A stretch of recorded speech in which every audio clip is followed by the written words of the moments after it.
चार बहनों ने मिलकर 15 साल के नौकर के साथ ऐसा क्या किया जिसे सुनकर आपके रोंगटे खड़े हो जाएंगे। मेरी चाची और चाचा ने मुझे घर से बाहर निकाल दिया। फिर मुझे ट्रेन में एक अच्छे इंसान से मिला जिसने मुझे अपने घर ले गया। उसकी 4 बेटियां थीं जो बहुत सुंदर और अच्छी थीं।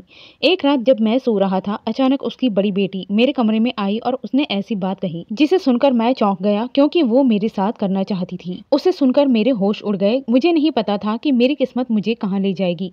शायद बचपन से ही मेरा नसीब खराब था, इसीलिए बड़ा होने के बाद भी मुझे केवल कठिनाइयों का सामना करना पड़ा। मैं गांव का रहने वाला हूं और एक साधारण और गरीब परिवार से था। जब मैंने अपना घर छोड़ा तब मैं 15 साल का था। मैंने अपना घर इसलिए छोड़ दिया क्योंकि उस घर में मुझे इंसान नहीं समझा जाता था। मेरे साथ जानवरों जैसा व्यवहार किया जाता था। बचपन से लेकर आज तक मुझे अपने माता पिता का प्यार नहीं मिला। जब मैं छोटा था तब मेरे माता पिता ने मुझे छोड़ दिया। मेरे पिता के 3 भाई थे, लेकिन मेरे चाचा को कोई संतान नहीं थी। मेरे माता पिता ने मुझे चाचा चाची के पास छोड़ दिया और वो किसी दूसरे शहर में चले गए। मेरे चाचा चाची ने मुझे अपने बच्चे की तरह पाला, लेकिन जब मैं 5 साल का हुआ तब मुझे ये खबर मिली कि मेरे चाचा और चाची के घर उनका खुद का बच्चा आने वाला है। ये सुनकर मैं चौंक गया। जब उनका खुद का बच्चा हुआ तब उन्होंने मुझसे प्यार कम कर दिया। धीरे धीरे उन्होंने मेरे साथ नौकर जैसा व्यवहार करना शुरू कर दिया। मेरी चाची मेरे साथ बहुत क्रूर व्यवहार करती थी। जब उनके बच्चे हो गए तो उन्होंने मेरे साथ बुरा बर्ताव करना शुरू कर दिया। मेरे चाचा भी अब मेरे साथ अच्छा व्यवहार नहीं करते थे। उन्होंने बचपन से ही मुझे अपने घर के सारे काम करवाने शुरू कर दिए। मैं उनका भतीजा होते हुए भी एक नौकर की तरह वहां रह रहा था। जब मैं 15 साल का हुआ तो मैं इस सब से तंग आ चुका था। अब मैं इस माहौल से दूर जाना चाहता था। चाचा चाची भी यही चाहते थे कि मैं किसी भी तरह यहाँ से चला जाऊं। कई बार वे मुझसे कहते थे कि तू अब अपने असली माता पिता के पास चला जा, हमें तेरी कोई जरूरत नहीं। लेकिन मेरे असली माता पिता भी मुझे अपनाने के लिए तैयार नहीं थे। मेरे चाचा का डर था कि अगर मैं बड़ा हो गया तो मैं उनकी संपत्ति में भी हिस्सा मांग सकता हूँ, क्योंकि अब सारी संपत्ति उनके अपने बच्चों की होनी चाहिए थी। इसीलिए अब वे भी यही चाहते थे कि मैं कहीं दूर चला जाऊं। अब उनके घर में मेरे लिए कोई जगह नहीं बची थी। इसीलिए मैंने एक दिन फैसला किया कि मैं घर छोड़ दूंगा। मैं पढ़ा लिखा भी नहीं था। जब मैंने दूसरों के बच्चों को स्कूल जाते देखा तो मेरे अंदर भी पढ़ाई करने और सफल होने की इच्छा जागी, लेकिन मेरी किस्मत में कुछ ऐसा नहीं लिखा था। चाचा भी चाची के कहने पर मुझ पर हाथ उठाते थे। उस घर में मुझ पर बहुत अत्याचार किए जाते थे। मेरे साथ नौकर जैसा व्यवहार किया जाता था। एक दिन मैंने वो घर खाली हाथ छोड़ दिया और स्टेशन की ओर चला गया। मैं ट्रेन के आने का इंतजार करने लगा। जब मैं ट्रेन में चढ़ा तो मुझे कुछ होश नहीं रहा। आधा रास्ता पार हो गया तभी टीटी ने मुझसे टिकट मांगी। अगर मेरे पास टिकट होती तो मैं उसे देता, लेकिन मेरे पास टिकट खरीदने के लिए पैसे भी नहीं थे। मुझे नहीं पता था कि मेरी मंजिल क्या है और मैं कहाँ जा रहा हूँ। मैं बस यूं ही ट्रेन में बैठ गया। मैं अपने पास बैठे आदमी के पीछे छिपने लगा। जब उस आदमी ने मुझे कोने में छिपा हुआ देखा तो उसने पूछा, अरे लड़के, तू कहाँ जा रहा है, ऐसे क्यों छुप रहा है?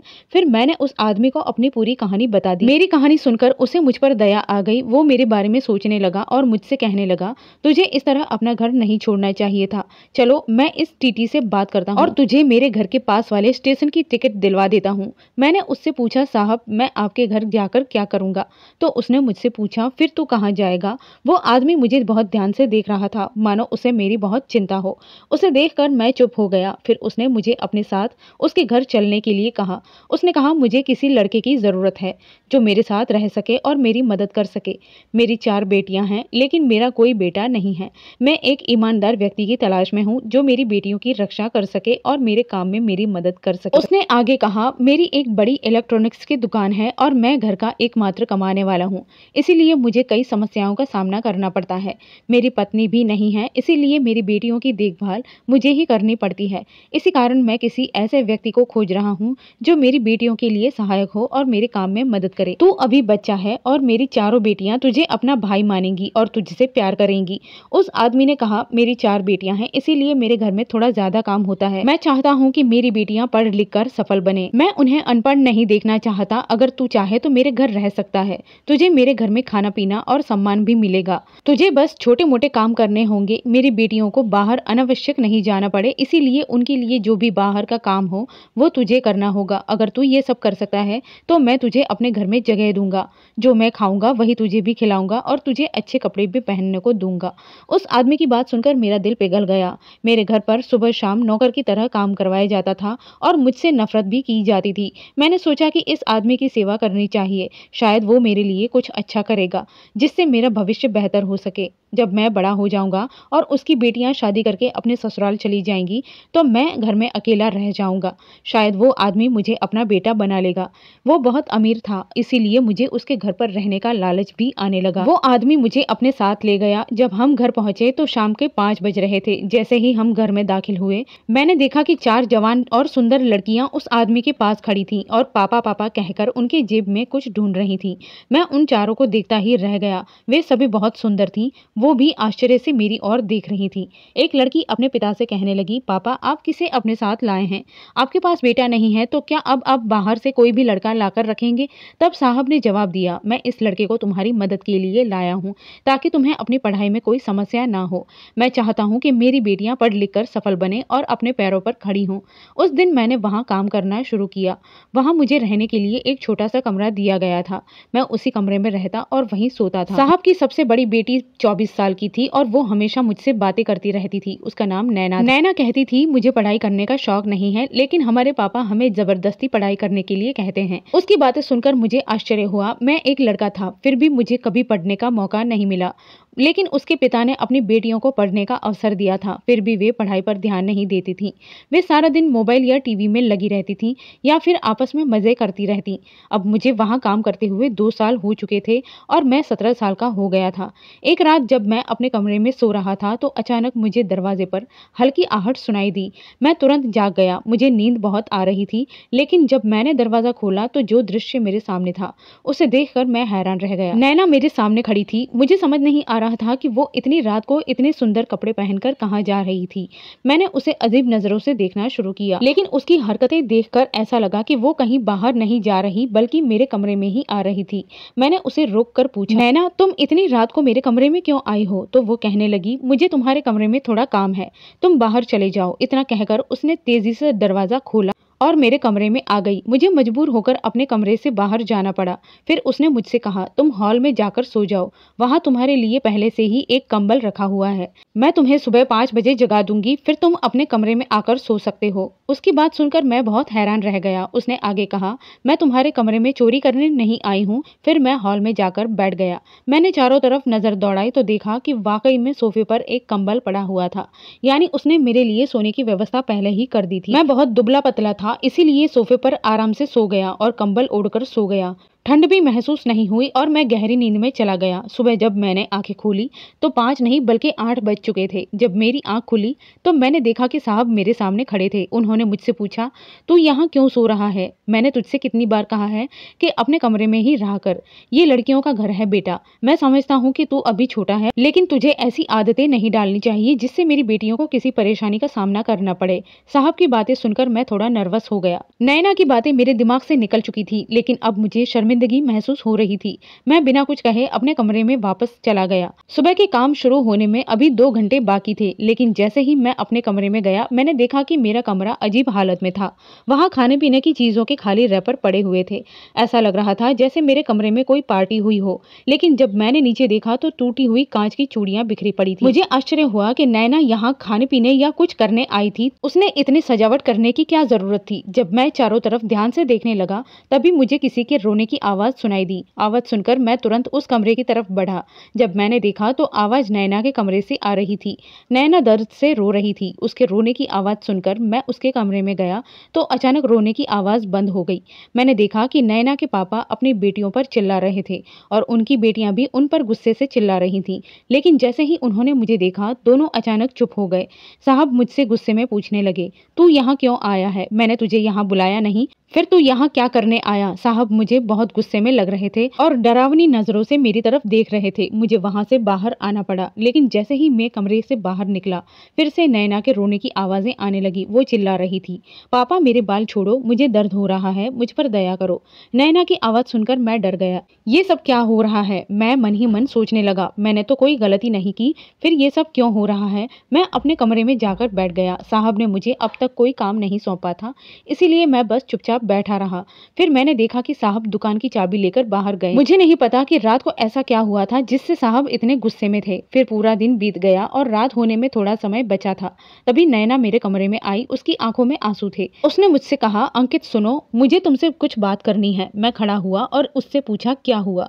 मेरी बात सुनकर वो बैठ गई और जोर जोर से रोने लगी। रोते हुए उसने कहा, मैं तुम्हें क्या बताऊं अंकित, मेरे पापा हमें जानवरों की तरह मारते हैं। वे कहते हैं कि हमें पढ़ना चाहिए और उनका नाम रोशन करना चाहिए, लेकिन असल में वे बहुत लालची इंसान हैं। वे हमारी कमाई खाना चाहते हैं। वे चाहते हैं कि मैं नौकरी करूं और अपनी सारी कमाई उन्हें दे दूं। उनकी बातें सुनकर मैं चौंक गया। मुझे तो लगता था कि उसके पापा बहुत अच्छे हैं, लेकिन इन लड़कियों को उनके पापा की बिल्कुल परवाह नहीं है। नैना आगे कहने लगी, अब मेरी उम्र हो गई है, मुझे शादी करनी है, ये मेरा हक है। मैं एक लड़के से बहुत प्यार करती हूँ और उसी से शादी करना चाहती हूँ। कल रात वो लड़का मुझसे मिलने आया था और पापा को इस बारे में पता चल गया। पापा गुस्से से लाल हो गए, लेकिन तब उन्होंने कुछ नहीं कहा। बाद में उन्हें शक हुआ और उन्होंने मुझे इतनी बुरी तरह मारा कि मेरा मन कर रहा था कि मैं अपनी जान ही ले लूं। फिर उसने मुझसे पूछा, क्या तुम मेरी मदद करोगे? मैं कुछ नहीं सोच पा रहा था और रात होते होते नैना ने एक खतरनाक फैसला कर लिया। जब उसने मुझे अपना प्लान बताया तो मैंने उसे समझाने की कोशिश की, लेकिन वो नहीं मानी। अगली ही रात वो मेरे पास आई और बोली, तुम्हें सिर्फ एक काम करना है, जब मैं रात में अपने मुंह पर रुमाल बांधकर आऊं तो तुम्हें जोर जोर से चोर चोर कहकर चिल्लाना है। जब मैं घर का दरवाजा पार कर लूं तब तुम्हें ये पत्थर उठाकर मुझ पर फेंकना है, ताकि सबको लगे कि सच में कोई चोर था। उसके बाद जो होगा देखा जाएगा। फिर उसने मुझसे ये वादा ले लिया कि मैं उसे धोखा नहीं दूंगा।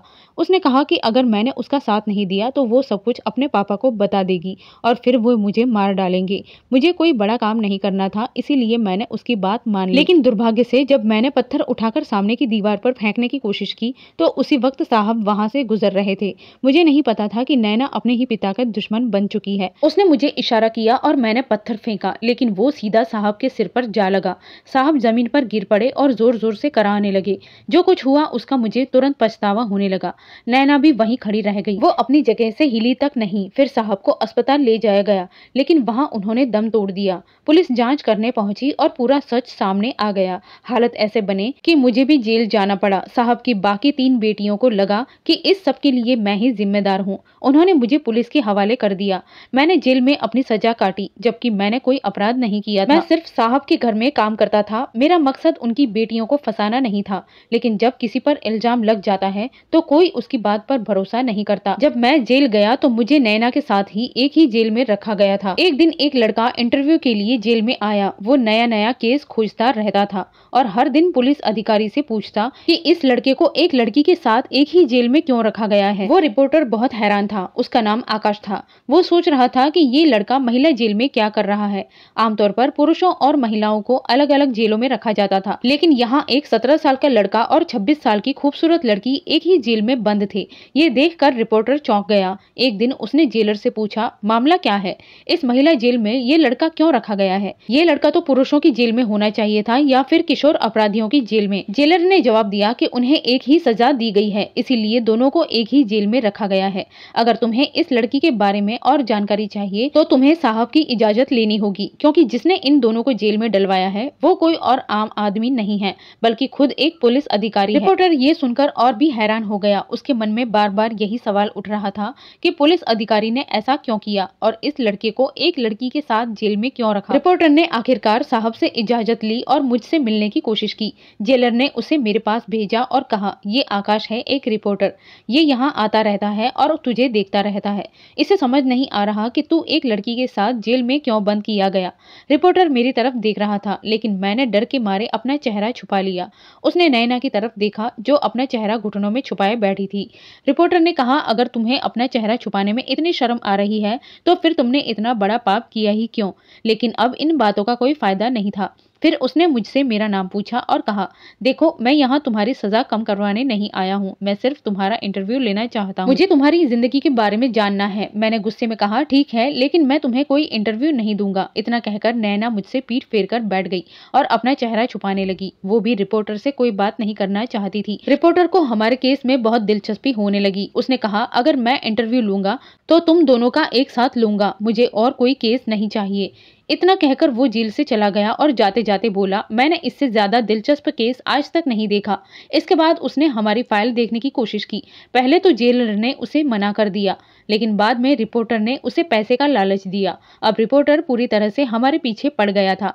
पैसे के लालच में आकर जेलर ने हमारी पूरी जानकारी उसे दे दी। जब रिपोर्टर ने हमारी फाइल पढ़ी तो उसे बहुत हैरानी हुई, क्योंकि हमारे खिलाफ रिपोर्ट खुद नैना की बहनों ने दर्ज करवाई थी। रिपोर्टर ने जेलर से पूछा, आखिर इन दोनों ने किया क्या है? जेलर ने उसे पूरी कहानी बता दी, लेकिन रिपोर्टर खुद मेरी जुबानी सब कुछ सुनना चाहता था। जेलर ने यह भी बताया कि कभी कभी नैना की 3 बहनें यहाँ आती है, लेकिन वो नैना से ज्यादा इस लड़के पर गुस्सा होती हैं और उस पर चिल्लाती हैं। हमने कई बार सोचा कि इस लड़के को यहाँ से किसी और जेल में भेज दिया जाए, लेकिन ये हमारे लिए नामुमकिन है, क्योंकि हमें इस लड़की के साथ रखने का आदेश मिला है। रिपोर्टर को ये सब कुछ बहुत अजीब लग रहा था। उसने जेलर से पूछा, क्या आप मुझे बता सकते हैं कि वो पुलिस अधिकारी कौन है जिसने इन्हें यहाँ बंद करवाया, और आप उसके बारे में क्या सोचते हैं? ये सवाल सुनकर जेलर चुप हो गया। रिपोर्टर ने सोचा कि शायद जेलर को इस बारे में कुछ पता नहीं है। फिर रिपोर्टर ने जेल में मौजूद चौकीदार से हमारे बारे में जानकारी लेने की कोशिश की। चौकीदार जेल की सुरक्षा से ज्यादा पुलिस स्टेशन के अंदर की गतिविधियों पर ध्यान रखता था। रिपोर्टर बहुत चतुर था और वो हमारे बारे में हर संभव जानकारी हासिल करना चाहता था।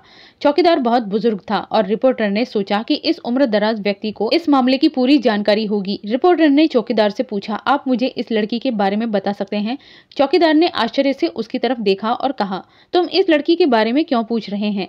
ये दोनों पति पत्नी हैं। रिपोर्टर चौंक गया और बोला, अरे ये कैसे हो सकता है? ये लड़का तो बहुत छोटा है, जबकि लड़की काफी बड़ी है। चौकीदार ने मजाकिया अंदाज में कहा, प्रेम में इंसान कुछ भी कर सकता है। शायद इस लड़की ने इस युवक से शादी कर ली हो। फिर चौकीदार ने हंसते हुए कहा, अरे नहीं, ऐसा मत सोचो कि ये लड़का इसका पति होगा। ये लड़का तो सिर्फ 17 साल का है और एक थप्पड़ खाने के लायक भी नहीं है। इसे देखो कितना पतला और कमजोर है। तुम्हें लगता है कि ये कोई अपराधी हो सकता है? बड़े लोग हमेशा गरीबों पर झूठे आरोप लगा देते हैं। फिर चौकीदार ने रिपोर्टर से कहा, मैं तुम्हें ज्यादा कुछ नहीं बता सकता, लेकिन इतना जरूर कहूंगा कि जिसने इन दोनों को जेल में डाला है वो कोई और नहीं बल्कि इनका ही एक रिश्तेदार है जो पुलिस में कार्यरत है। चूंकि वो एक पुलिसकर्मी है, इसीलिए उसके आदेश को कोई अनदेखा नहीं कर सकता। उसने हमें स्पष्ट रूप से कहा है कि इन दोनों को एक साथ ही रखा जाए, इसीलिए हमने इन्हें एक ही जेल में रखा है। चौकीदार ने आगे कहा, अगर तुम्हें ज्यादा जानकारी चाहिए तो तुम्हें इस लड़के से ही बात करनी होगी। ये लड़का बहुत ही होशियार है और सब कुछ जानता है। इसके बाद जेलर ने रिपोर्टर से कहा, अगर तुम इसका इंटरव्यू लेना चाहते हो तो मुझे पैसे दो और इसे अपने साथ ले जाकर इसका इंटरव्यू लो। इस तरह तुम इस मामले की पूरी सच्चाई जान सकोगे। अगले दिन रिपोर्टर ने सोचा ये मामला बहुत दिलचस्प है, लेकिन उसे एक अच्छी और दिलचस्प कहानी की तलाश थी। उसने सोचा शायद ये मामला पहाड़ खोदकर चूहिया निकालने जैसा हो सकता है, लेकिन मेरे पास कोई और विकल्प नहीं था। क्योंकि बाकी लोग ज्यादा कुछ बताने को तैयार नहीं थे और जो भी बोल रहे थे उनकी बातों में कोई खास दिलचस्पी नहीं थी, इसीलिए रिपोर्टर ने तय किया कि वो अब सिर्फ मुझसे ही बात करेगा। उसने खुद से कहा, अब तो मैं इस लड़के का इंटरव्यू लिए बिना यहाँ से नहीं जाऊंगा। रिपोर्टर फिर से जेल में मेरे पास आया और मुझसे कहा, अगर तुम मुझे सही तरीके से इंटरव्यू दोगे और पूरी सच्चाई बताओगे तो मैं तुम्हें इस जेल से बाहर निकाल सकता हूँ। रिपोर्टर की बात सुनते ही मेरी आंखों में आंसू आ गए। मैंने कांपती आवाज में पूछा, क्या तुम सच में मुझे इस जेल से बाहर निकाल सकते हो? रिपोर्टर ने आत्मविश्वास से कहा, हाँ बिल्कुल, मेरे कई दोस्त वकील हैं और उनके लिए किसी को जेल से बाहर निकालना कोई मुश्किल काम नहीं है। अगर तुम मुझे सब कुछ सच सच बता दोगे तो ये संभव हो सकता है। ये सुनकर मैंने सिर हिलाया और कहा, प्लीज मुझे अभी यहाँ से बाहर निकालो। जेल में बैठकर मैं तुम्हें कुछ भी नहीं बता सकता। मैं नैना के सामने अपने दिल की सारी बातें नहीं कह सकता। मैं शर्म महसूस करता हूँ। मैंने आगे कहा, नैना मेरे बॉस की बेटी है और मैं उसका बहुत सम्मान करता हूँ। मेरी बात सुनकर रिपोर्टर हैरान रह गया, लेकिन नैना को इस बात में कोई दिलचस्पी नहीं थी कि मैं जेल से बाहर जाऊं या नहीं। रिपोर्टर मेरे बारे में और अधिक जानने के लिए बहुत उत्सुक था। आखिरकार वो इस खबर को मीडिया के सामने फैलाकर मशहूर होना चाहता था। ये उसके लिए पैसे कमाने का एक सुनहरा मौका था, लेकिन मैं चाहता था कि वो किसी भी तरह मुझे इस जेल से बाहर निकाले। नैना को ये देखकर बहुत हैरानी हो रही थी कि रिपोर्टर मुझे इस हद तक मदद करने को तैयार था। वो मेरे सामने असहज महसूस कर रही थी। शायद उसे मेरी उपस्थिति में शर्म आ रही थी। हम दोनों की उम्र में बड़ा अंतर था। रिपोर्टर ने चौकीदार को कुछ पैसे दिए और किसी तरह मुझे जेल से बाहर निकलवाया। रिपोर्टर ने चौकीदार से कहा, मैं इसे सिर्फ 24 घंटे के लिए बाहर ले जा रहा हूँ और 24 घंटे के बाद खुद इसे जेल में वापस वापस छोड़ दूंगा। शर्त के तौर पर रिपोर्टर ने अपने सभी ID कार्ड चौकीदार को दे दिए। आखिरकार रिपोर्टर को मुझे ले जाने की अनुमति मिल गई। फिर इसी तरह चौकीदार का भी काम बन गया और रिपोर्टर का भी। जेल से बाहर आने के बाद बाहर आते ही मुझे लगा कि मौसम बहुत खुशनुमा है। ठंडी हवा मेरे चेहरे को छू रही थी और मैं राहत महसूस कर रहा था। 8 महीनों के बाद मैंने जेल की बाहर की दुनिया देखी थी। मुझे आज़ादी का एहसास हुआ। मैंने रिपोर्टर की तरफ देखा और कहा, तुम मेरे लिए किसी फरिश्ते से कम नहीं हो। इसके बाद रिपोर्टर ने मुझसे पूछा, तुम्हारी उम्र क्या है? मैंने जवाब दिया, मैं 17 साल का होने वाला हूँ, लेकिन जब मैं यहाँ काम करने आया था तब मेरी उम्र सिर्फ 15 साल थी। रिपोर्टर ने कहा, अच्छा, तो तुम बहुत छोटे लगते हो। मैंने जवाब दिया, हाँ, इसीलिए मैं बहुत कमजोर हो गया हूँ। यहाँ मुझे खाने पीने के लिए कुछ भी ठीक से नहीं मिलता। अगर मैंने अपने स्वास्थ्य का ध्यान रखा होता तो मैं आज बहुत मजबूत होता, लेकिन मेरे जीवन में बचपन से लेकर अब तक कभी शांति नहीं रही। मुझे नहीं पता कि मेरा भाग्य मुझे कहाँ ले जाएगा और आगे मेरा क्या होगा। मेरे नसीब में सिर्फ जुल्म और तकलीफें लिखी हैं। मेरी बात सुनकर रिपोर्टर चुप हो गया। कुछ देर सोचने के बाद उसने कहा, ठीक है, अब मुझे पूरी कहानी बताओ, लेकिन तुम ये घटना कहाँ बताना चाहते हो? मैंने जवाब दिया, तुम मेरे साथ चलो, मैं तुम्हें एक जगह ले जाऊंगा, वहां जाकर ही मैं तुम्हें सब कुछ बता सकूंगा। मेरी जुबान यहाँ नहीं खुलेगी। ये कहकर मैं रिपोर्टर को एक सुनसान रास्ते पर ले गया। फिर मैंने वहां जमीन खोदना शुरू किया। रिपोर्टर ये देखकर हैरान रह गया। उसने मुझसे पूछा, तुम ये क्या कर रहे हो?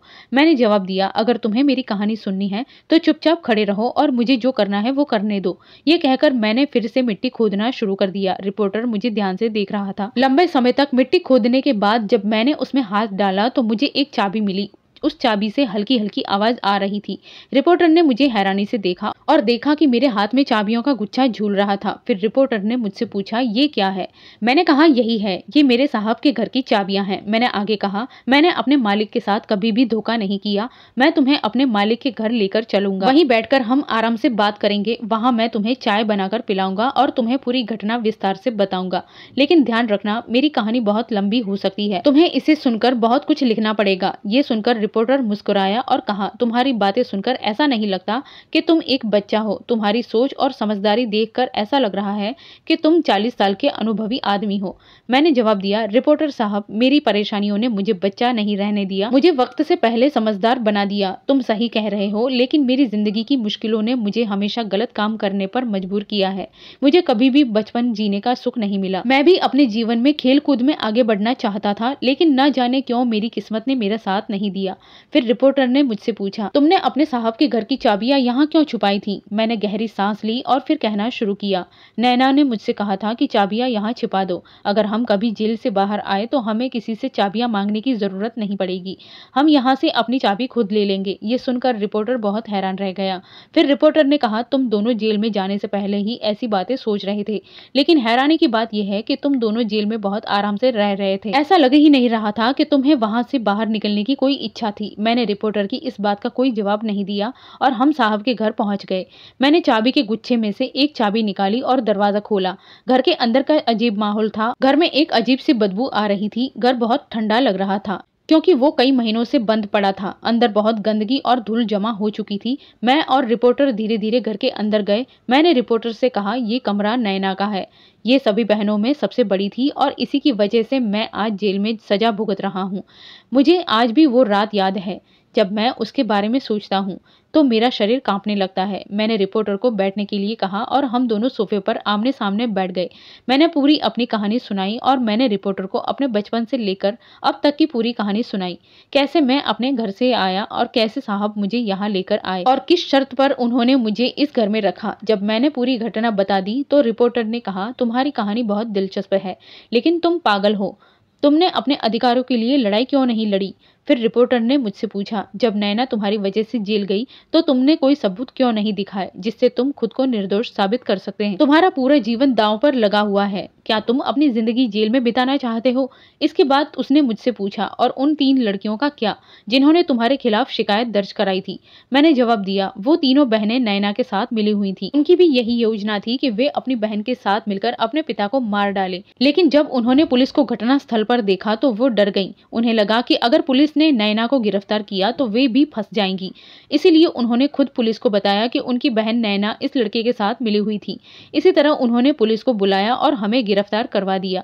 लेकिन आखिरी वक्त पर पुलिस ने उसकी बहन नैना को गिरफ्तार कर लिया और बाकी 3 बहनें फरार हो गईं। मुझे नहीं पता कि अब वो कहाँ है, लेकिन मैंने अपने साहब पर जानबूझकर पत्थर नहीं मारा था। नैना ने मुझसे कहा था कि उन्हें मारो। इन चारों बहनों ने मिलकर मेरे साथ धोखा किया और मुझे जेल में डाल दिया।